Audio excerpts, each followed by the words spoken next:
step 3, we designed our personal diabetes plan. Rather, you designed your own diabetes plan, and I showed you how we can do that all together with a set of tools. And we specifically decided what we will and will not do when we manage our diabetes and our blood sugar. And the last session was step 4, where we're trying to find your diabetes flow. And at the end of the session, we made a decision which of the tasks that we wanted to do or planned out to do daily or regularly,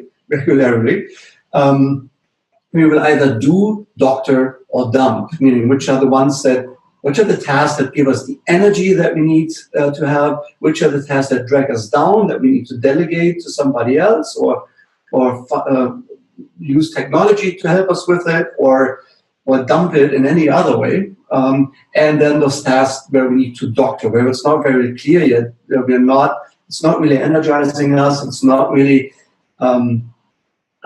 dragging us down, but it's in the middle. So we need to doctor those tasks to either move them to the do area or drop them down to the dump area. So today we will use that plan, or we will condition ourselves to use that plan in a way that we will stick with it. So we are conditioning ourselves today for that blood sugar success.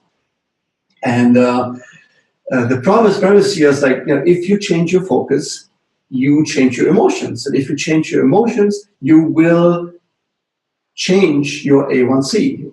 For those that are not diabetic, that do not have diabetes, and join us here, A1C is the measurement that gives an indication on how well your blood sugar was maintained over a longer period of time, typically 6 weeks or 3 months. But that is like one of the key indicators that we have about our health, overall blood sugar health. And what I'm submitting to you today is that if you change your focus, how you feel about your diabetes, right? So how you feel about your diabetes will change how you manage, or how well you manage your A1C. So let me give you some examples and illustrate that a little bit in more detail before we go into the worksheet. I want you to read what's on the screen right now. So what do you read? Just take a second or two and think about, or read it. So what's in your head, or read it out loud. Read it to your partner, maybe sitting next to you. What are you reading? Did you read opportunity nowhere? Well, you're not alone. It's like more than half of the people, I would say even 80% of the people that I work with, they read that. And it also tells me where your mind is, right? Because if your mind were in a different position right now, or condition right now, you would read that. Opportunity now here, right? So you can do both. Opportunity nowhere, or opportunity now here. So what that shows you is that you will not see what you're not focused on, and that's just the way your brain works, right? So if you probably notice that when you buy a new car, right? So let's say it's a silver Toyota or a black BMW, whatever. The moment you have that car and you're sitting in that new car, you realize that how many similar cars are out there on the road, and where were those cars before? They were there before. You wouldn't focus on it, therefore you didn't see them. It's the same with pregnant women that I work with, right? So before they were pregnant, they hardly saw any babies or strollers. Now that they're pregnant, they see that everywhere. Where were those pregnant women or those women with children before, right? My client just didn't see them because when they weren't pregnant, it wasn't important to them. So where your mind goes, energy flows. And here with that example that I gave you, where you could have either read opportunity nowhere or opportunity now here, right? It's very clear. If your mind is set on the opportunities, you will read the letter, right? If your mind is set on or the negative in life, right, or your situation right now, you will read opportunity nowhere. So, and I would like to drive that point a little bit deeper right now with a video that I got from NetGeo TV. So check that out when you're in. Today we're going to play a game specifically designed. So check that out when you go to YouTube. Look for NetGeo TV and look for Double Dutch Game. Double Dutch Game. That's the video here that I'm sharing with you, and it's a very, very interesting video. It's very short, like 3 minutes, but it does show you how your mind actually works with regard to your energy flow and your focus. So let's get this started one more time, and you enjoy the next 3 minutes. Today we're going to play a game specifically designed to test your spatial awareness. Meet the Brain Games Double Dutch team.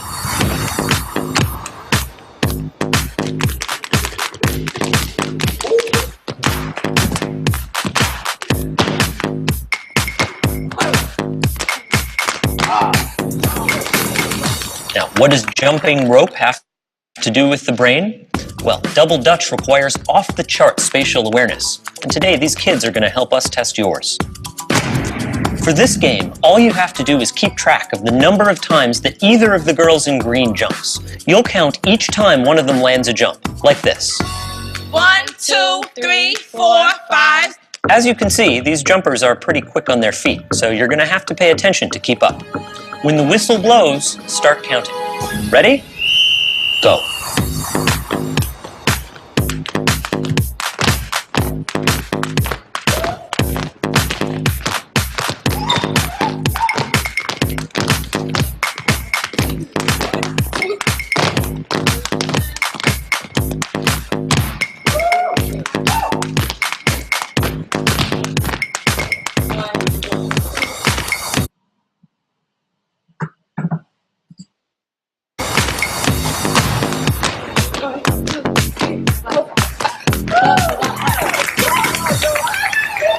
So, how many jumps did the green team make? Did you say 38? If so, you agreed with 40% of our test audience. Now, some of you may be onto us, but for those of you who aren't, did you happen to notice anything else going on during the Double Dutch? Maybe a giant chicken strolling right through the middle of the set and doing a funky chicken dance? Now, some of you may have missed that funky chicken, but many of you probably saw it, and that's okay, because the chicken was just there to distract you too. Here's the real question. What color was the wall behind the Double Dutch game? Here's a hint.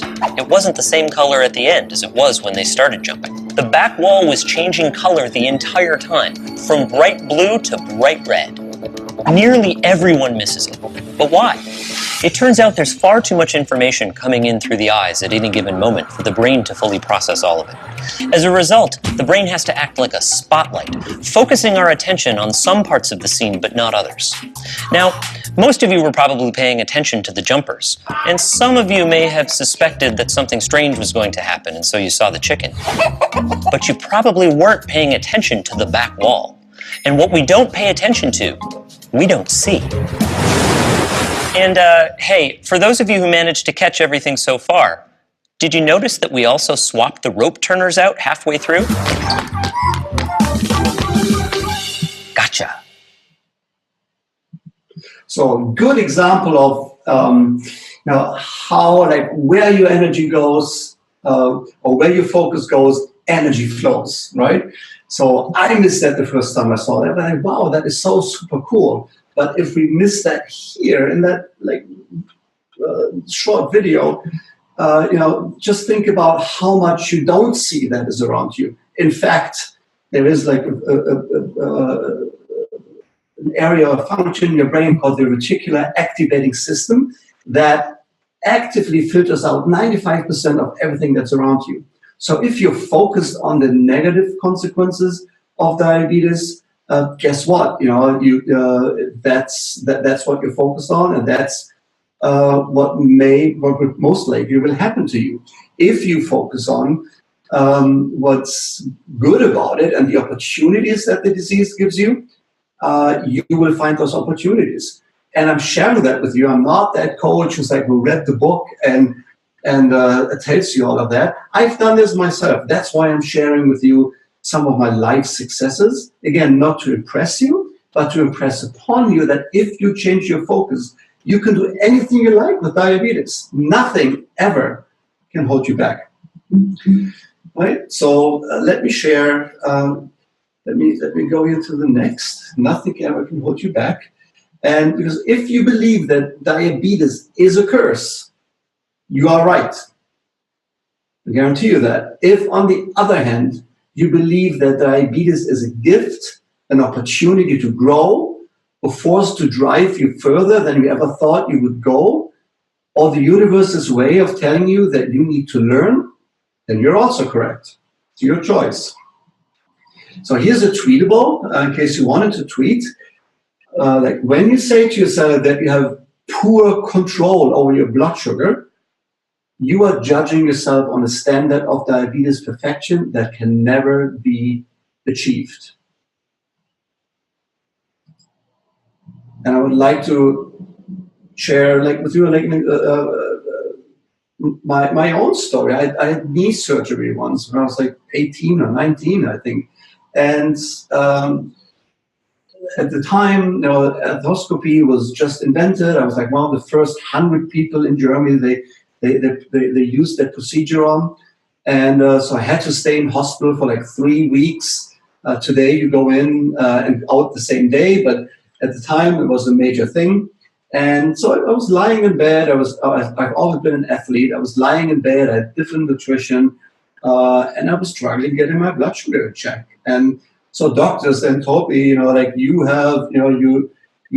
failed to comply with blood sugar control or something like that, as if that would make me feel better about myself, right? And if that for some reason would make me heal faster.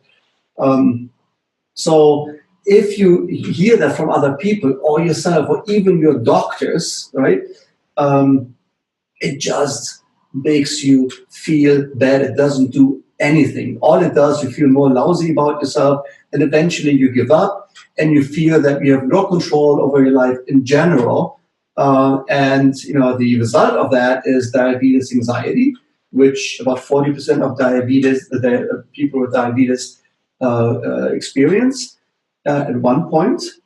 And then it even gets worse because many people with diabetes anxiety then give up on their care and they stop taking their medication and stop being focused on the healthy aspects and so on, only to get reassured that they believe that they're not worthy, that diabetes is a curse, that they will not be able to manage their blood sugar, only to see that all come true.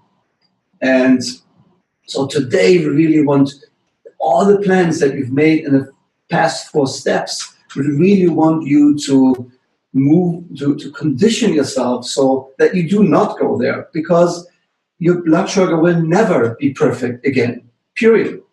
That was what it is. You will come home from a party and the next morning your blood sugar will be skyrocketing, or you may have had a few glasses of hard liquor or wine, and that alcohol made that blood sugar drop at night, and you had a hypo that you need to deal with, right? So it will never happen again. Yes, you will have times where over time, that's where your A1C comes in, right? Over time, you will have respectable blood sugar levels, but it will never be normal. So do not judge yourself upon a standard that you cannot achieve. It will only make you feel lousy, and you're not, for sure, you're not going to be focused on what is important for your health. So I did this test, right? So there are multiple diabetes groups on Facebook, and I asked them, so I put a post in and I asked them, how do you feel about your diabetes? And here's what one group said. One group said, it sucks ass, it's a daily struggle, I hate this disease, it's exhausting, it's annoying, a head trip, it's so expensive. And somebody with hurricane tornado, whirlwind, roller coaster ride, tsunami, volcano, right? So then I looked at other comments, and here's what the other group said. The other group said, I decide how I live my life, not diabetes. Always a fighter, never a victim. Good, bad, who's really normal? It's what was given, so I deal with it. Check sugar, adjust insulin, enjoy life, repeat. Whether high or low or perfect glucose, I manage it and live my life.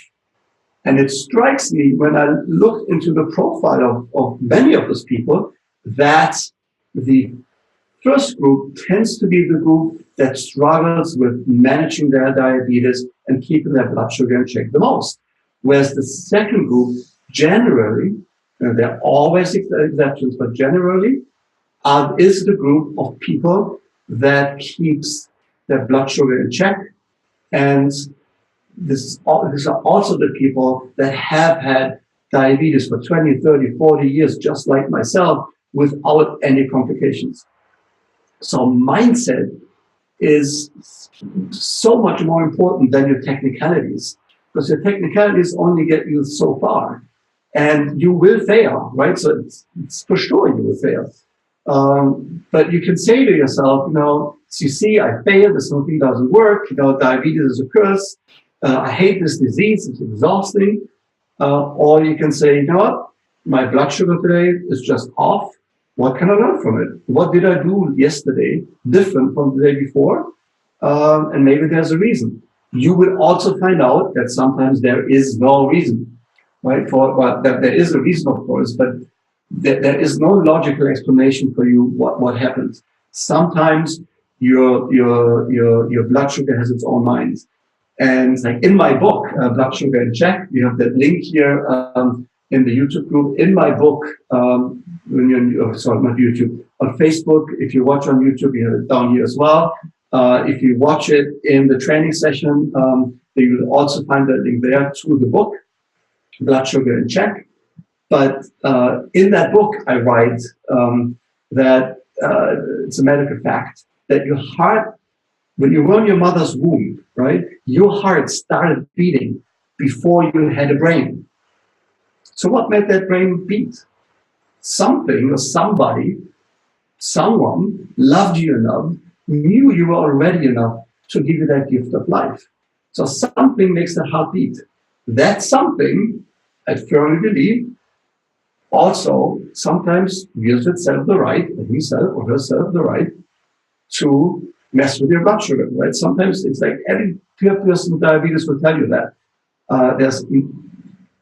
Sometimes I have days or weeks where whatever I do, it's the roller coasters going up and down. I cannot get that under control, right? For a while, and then things are that maybe it's an inflammation in your body that you're not aware of, or anything else, right? But no matter what you do, you cannot control it. So don't struggle and strive for something that cannot be achieved.